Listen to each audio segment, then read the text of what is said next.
Good afternoon. David Steele here again, and this is American Truck Simulator. This is Red Thunder in American Truck Simulator, and we are doing a rainy trip from Vegas today with ATS version 1.44. Today we're going to look at a couple of the other changes that we're seeing in the new version of the game. First things first, though, let's just negotiate through Vegas. So this is that, it's not even a stop, is it? Okay, whoops. A little bit enthusiastic there. So quick detail on the spec of Red Thunder today. It's a short wheelbase, 6x2. I'm using the Cummins ISX, the fleet spec engine. That's the 450 quoted horsepower, 1650 foot-pounds of torque. I'm using the 18-speed gearbox because, well, there's a reason why I'm using 18-speed. Set cruise at 30. Keep right. Yeah, and it's raining in Vegas, so I don't have too far to go to get to my my cargo. Oops.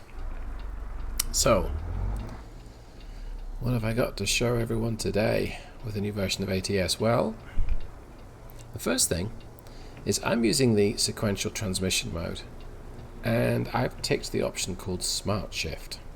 What does that mean? Well, that means that when you change up and down the gearbox... Oh, I got fined. Really?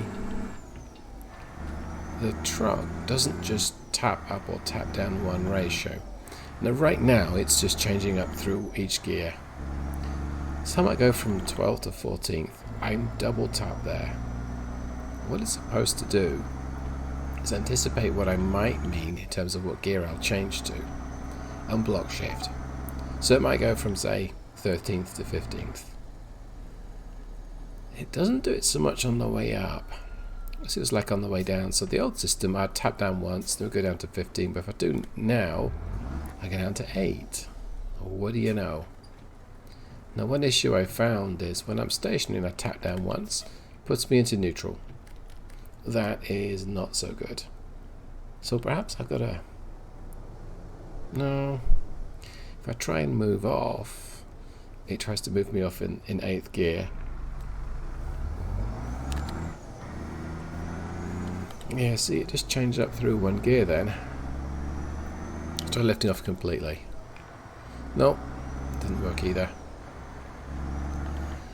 So, it's a little disappointing in it. It's not doing quite what I wanted it to. I'm double tapping to change 2 ratios there. And, I mean, the point of Smart Shift was it wouldn't do that, but maybe it doesn't work with so many gears. Maybe it doesn't work with this engine.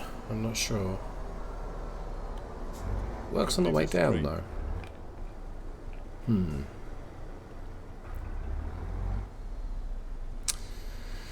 Well, the second thing is the ability to raise and lower the ride height.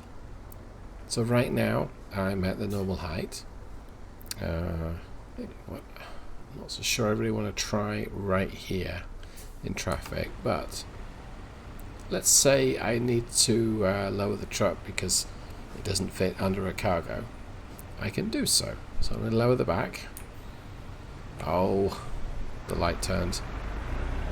Okay, we'll come back to that in a second. So right now my rear is lowered. So enthusiastic changing gear. I need to get ahead of this this truck here. There we go. That'll work. Okay.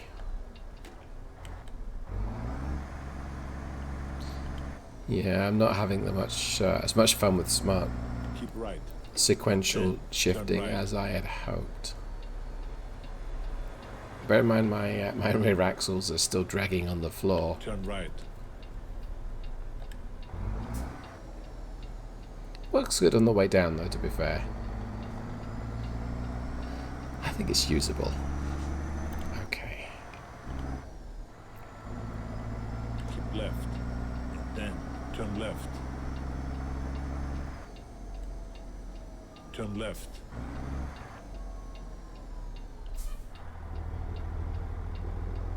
Okay, just kind of feathering through Vegas, not driving particularly smoothly. Turn left. Oh, I love the 3M depot.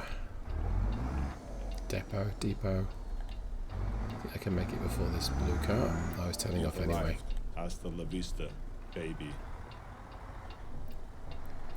So it was a little tight getting into and out of this yard. Alright, let's pick up my cargo.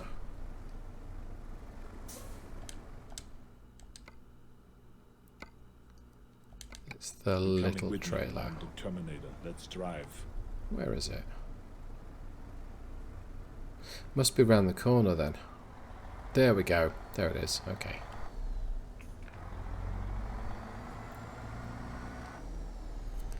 Let's switch to my external view. We'll swing her around.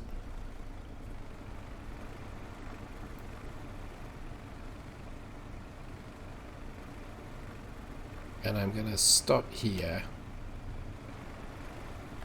Switch to the other side.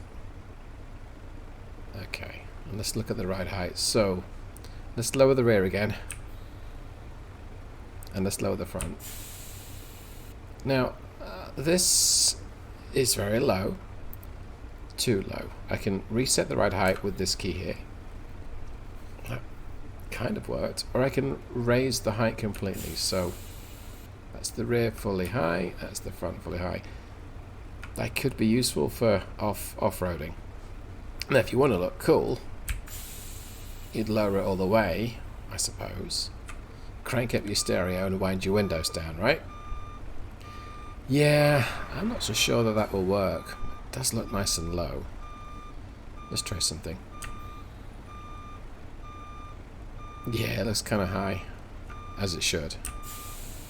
Alright, let's put her as low as I can. Yeah, that's that looks proper low, like she's been bottoming out.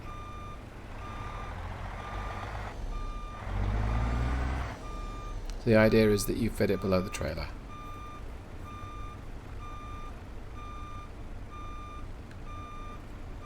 Managed to almost miss this. Okay.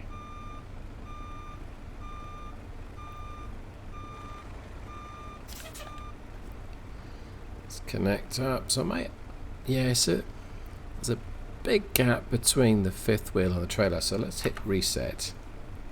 That's more like it. Let's go ahead and grab that cargo. There we go. Just kidding. Okay. Let's hit the road.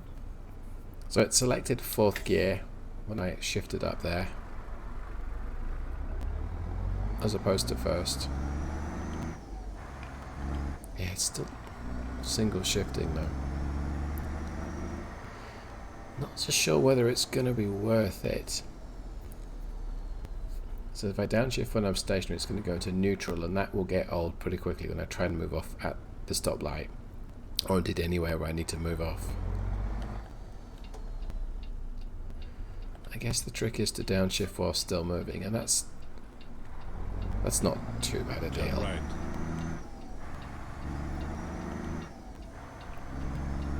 In 400 meters. Okay. Turn right. Turn right. The ride height will automatically reset over a certain speed. I think it's somewhere around about the 20 to 35 miles an hour point. I'm not entirely sure where, because I've just been too busy doing something else when the ride height's reset.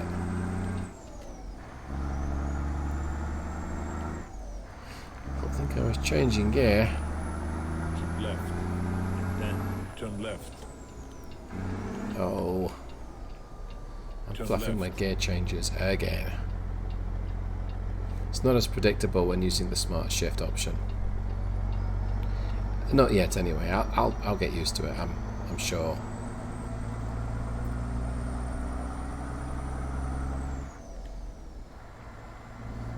See if I can change my ride height at 35. I don't think I can. I've got to stop here, so... Aha! It might be about 30. That's as low as it will go.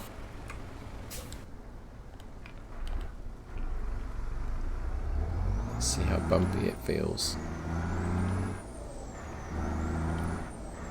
It's about so far. Still extra low.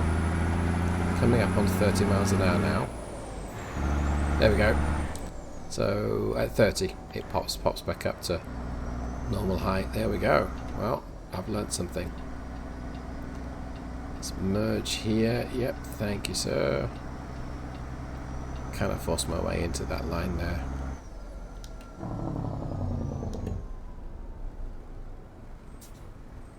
It's a shame then that I can't keep the ride height ultra low when going along the freeway, but that's probably sensible. This will damage the truck, right? But it looks so much better, David. Maybe. Not so sure that trucks should be this low. Yeah, and it doesn't even look right on the trailer. Yeah, that doesn't look right at all. Let's reset it back to where it should be. There we go. So another change, and I won't have the chance to show this off today, is phase 2 of the California rebuild.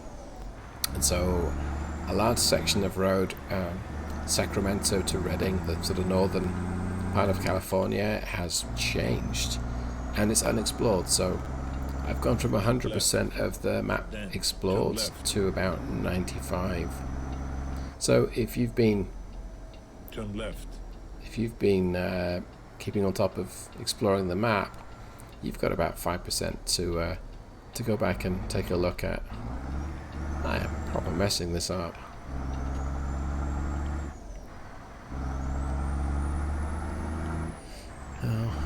So cruise at 65, block shift on the way up. I'll just do this the old-fashioned way.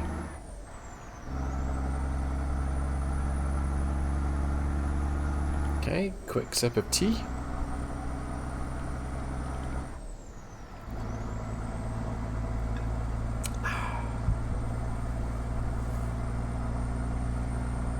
Well, I'm going to keep today's video short and sweet. I'm going to crack on and get on with the rest of my trip. I'm not going to endure everyone to watch this, but just wanted to play around with the ride height.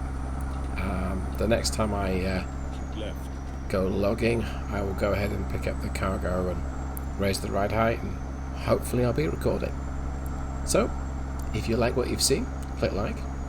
If you dislike, click dislike. Have a great day. Thank you for watching. Goodbye.